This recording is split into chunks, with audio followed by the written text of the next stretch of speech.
everyone, I'll be sitting down with Kevin O'Rourke, our Chief Commercial Officer here at Arcimoto, and today we'll be going in depth on some of the things he's been working on.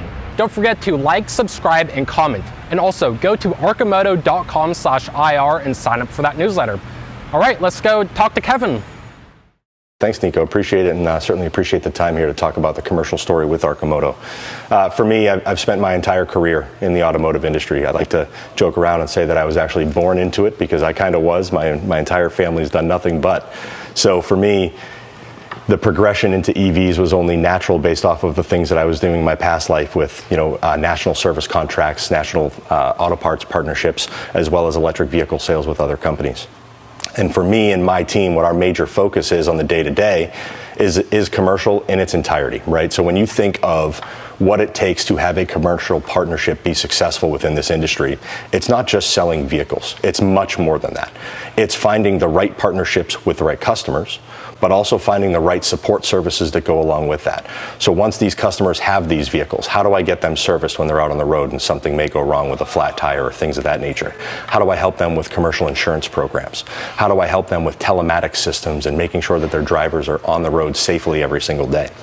It's more than just customer conversations. And for us, me and my team, that's what we focus on each and every day, as well as the Tilting Motorworks side of our business and getting that up to where we are shooting for and getting to that profitability number.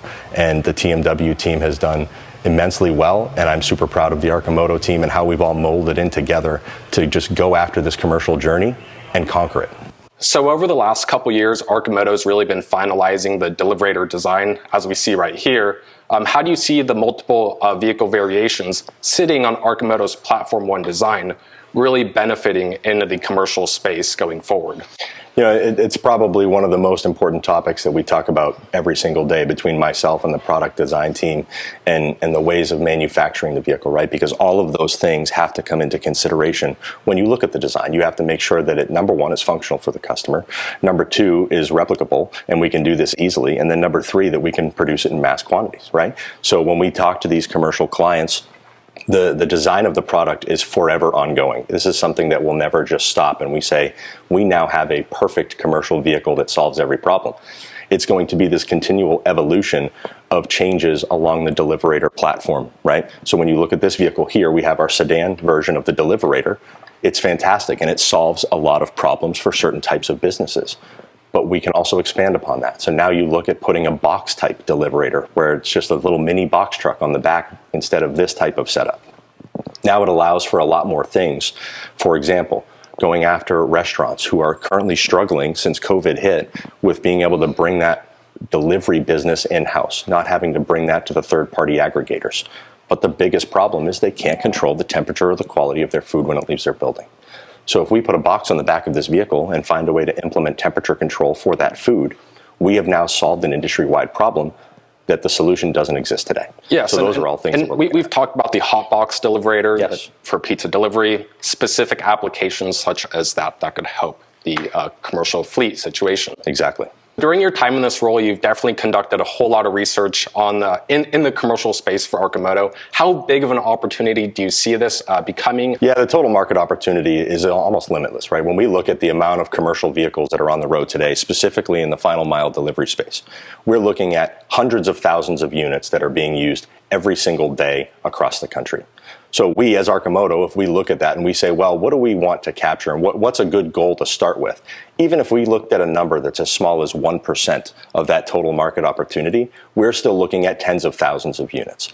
But the most important thing that you can do is find those right industry partners that can help you get into those customers and provide the total solution and not just the vehicle. And that's when you go from being a vehicle manufacturer to a business partner in the commercial marketplace. And that's when you really start to provide a disruptive platform in the industry and disruptive in a good way. And adding on to that, is there any specific types of industries you're currently targeting for the commercial applications? Absolutely, yeah. So when you look at our commercial line of vehicles, we have the flatbed, we have the rapid responder, we have the Deliverator. Each one of those vehicles really solves a different problem and tells a different story. So when we look at the Deliverator, we're looking at companies in the food delivery space. Think of the McDonald's of the world and the Chick-fil-A's of the world, those types of customers and clients. Then you look at the flatbeds of the world, and we have these local municipalities that are using things like John Deere Gators, Can we convert them to the EV version of that and put them into the flatbed? And then, of course, when you look at the rapid responder, it kind of tells its own story. When you go to these local fire departments and police stations and helping with things like parking enforcement, as well as EMS services for large-scale events, those are the things that our vehicles can solve for. So those are the clients that we're looking to go after. Yes, and definitely I would add on scaling all these different variations on the same platform allows better economies of scaling for Arcimoto. Really a win-win on multiple fronts. Exactly right. When you look at Arcimoto as a whole, we've got three key portions of the business that drive revenue. We have the consumer sales, we have our rental programs and rental partnerships, and then we have the commercial side of the business. And realistically, obviously, all of those need to grow, right? So when we have the consumer side, which includes rental and the consumer sales, those are both growing at a pretty quick pace. And commercial is the other piece of that three-leg or three-pillar that's holding our company in place. So for us, we have to grow that to not only meet the demand of what the consumer market and the rental market is, but actually exceed it. Because as we continue to grow those two sides of our business, they're going to start to expand rapidly. So what that does is it keeps everything moving together. And when I say together, I'm talking about product development, I'm talking about manufacturing, and I'm talking about the expansion of the team to support all of those things. As we make those advancements in our sales in those pillars, we're able to advance the abilities of what we have in the team that supports those efforts. So commercial is instrumentally important to that process. So those really hit on some of the big goals and aspirations on the commercial front for Arcimoto.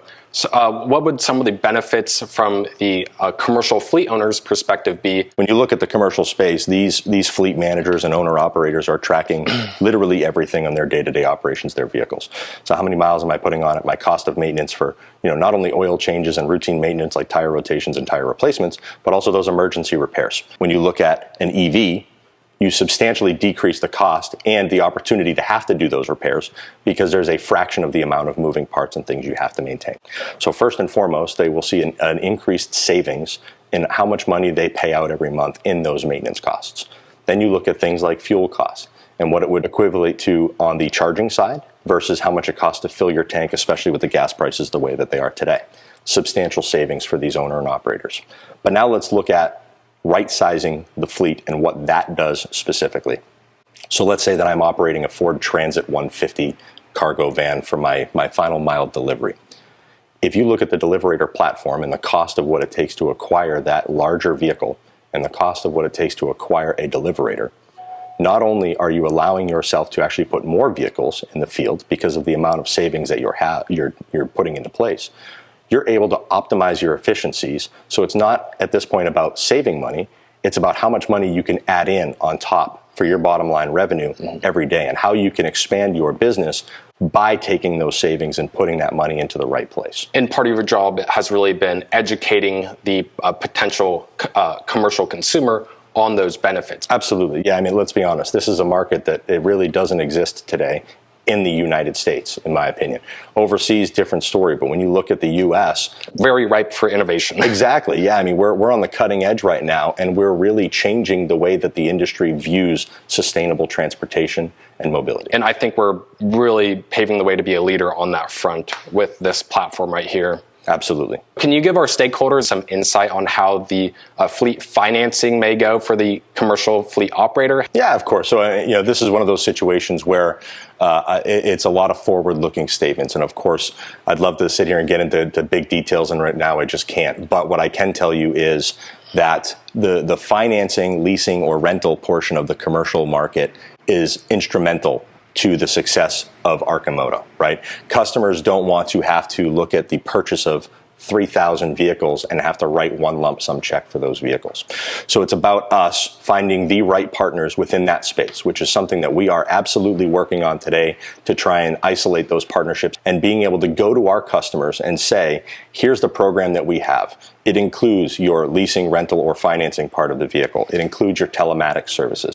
It includes your insurance. It includes your maintenance and repairs. And it's all done in one lump sum every month, and we take care of the rest. That's what we really need to be able to provide to these commercial customers and clients. So when you meet up with the commercial client, you want to just package everything up and make them happy at the end of the day. Exactly. When you look at fleet and what it is for the owner-operators or commercial clients, typically the maintenance, repair, and purchasing of a fleet is something that is very difficult and hard for them to manage. It's expensive for them to manage. So if we take that part of it back and we give them more time and freedom to concentrate on making money for their business rather than managing the repair or purchase of a vehicle, we're making their lives easier, which allow them to focus on the more important things with their business. That's our goal. Can you give us any insight on how the early fleet operator pilot programs have gone with Arcimoto? Pilot programs are instrumental in what we do every single day with helping our product development team with getting that real world feedback from the clients. So for me, this is one of my favorite parts of the business, right? Because we get to have those genuine conversations with our potential or sometimes current customers. And what I'll say, without going into the detail of the customers' names, is that the feedback we're getting today is that we're providing a disruptive solution to a problem that exists today. And for us, that's amazing feedback because we know or we believe that there's a problem, but what we needed was the real world feedback from the customer saying, you're right, and this does that, right? We are providing that solution. And the customers that are testing our vehicles as we speak right now in cities across the country are giving us that feedback that this is a solution that makes sense. It's a solution that is making them excited not only to give their employees access to this type of vehicle, but they're also getting excited to introduce this vehicle to the cities that they are in and to the consumers in that market. We have commercial clients that are literally inviting consumers into their buildings to come see their vehicles and take it for a test drive because they believe that it's that impactful. And that is how we continue to grow in this space and we continue to make the right moves. Looking at Arcimoto, what's something you're excited about here? Yeah, so Nico, that's a great question. And it's almost a difficult one to answer because of how many exciting things that we truly have going on at Arcimoto. But for me, it's the Arcimoto family. The thing that I get most excited about and what makes me get up every day and want to push to the next limit is the team that we have in place. Our team has been able to take these challenges that we're facing that we did not plan for or were unprecedented challenges and conquer them in style, with motivation and with tact. And what I am most proud of and most excited about is to be a part of this family. You know, as the chief commercial officer, it's an honor for me to be able to spearhead some of those commercial partnerships. But quite frankly, if it wasn't for the rest of our team, I wouldn't be able to do the things that I'm doing today. And my team certainly wouldn't be able to conquer the things that they're conquering today from a customer-facing perspective. So as an investor, as a stakeholder in Arcimoto, know that the most exciting thing that you could look at is the Arcimoto team and the way that we are conquering the challenges that we face today.